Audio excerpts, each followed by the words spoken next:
Leviticus chapter 6.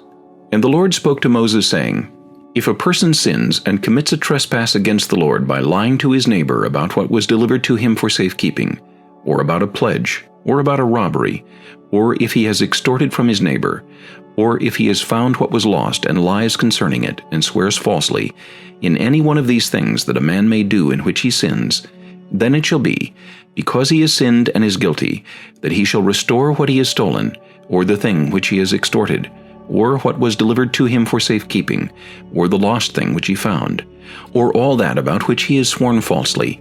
He shall restore its full value, add 1/5 more to it, and give it to whomever it belongs, on the day of his trespass offering.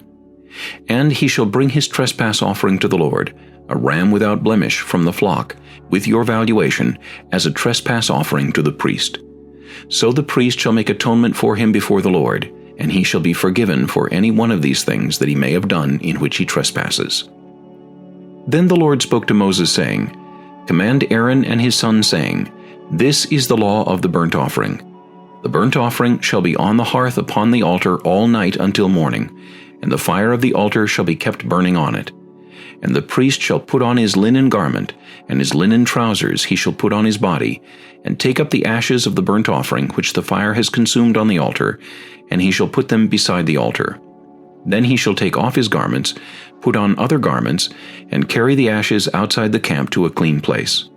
And the fire on the altar shall be kept burning on it, it shall not be put out. And the priest shall burn wood on it every morning, and lay the burnt offering in order on it, and he shall burn on it the fat of the peace offerings. A fire shall always be burning on the altar, it shall never go out. This is the law of the grain offering.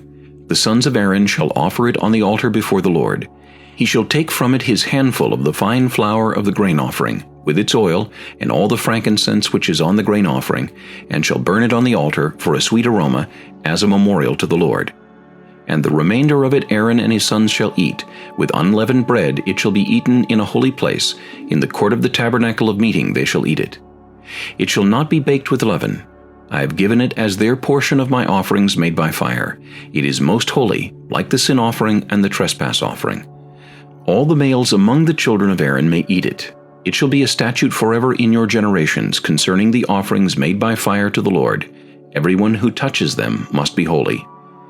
And the Lord spoke to Moses, saying, This is the offering of Aaron and his sons, which they shall offer to the Lord, beginning on the day when he is anointed, 1/10 of an ephah of fine flour as a daily grain offering, half of it in the morning, and half of it at night. It shall be made in a pan with oil. When it is mixed, you shall bring it in. The baked pieces of the grain offering you shall offer for a sweet aroma to the Lord. The priest from among his sons, who is anointed in his place, shall offer it. It is a statute forever to the Lord. It shall be wholly burned. For every grain offering for the priest shall be wholly burned. It shall not be eaten. Also the Lord spoke to Moses, saying, Speak to Aaron and to his sons, saying, This is the law of the sin offering. In the place where the burnt offering is killed, the sin offering shall be killed before the Lord. It is most holy. The priest who offers it for sin shall eat it. In a holy place it shall be eaten, in the court of the tabernacle of meeting. Everyone who touches its flesh must be holy, and when its blood is sprinkled on any garment, you shall wash that on which it was sprinkled in a holy place. But the earthen vessel in which it is boiled shall be broken, and if it is boiled in a bronze pot, it shall be both scoured and rinsed in water. All the males among the priests may eat it. It is most holy. But no sin offering from which any of the blood is brought into the tabernacle of meeting to make atonement in the holy place shall be eaten. It shall be burned in the fire.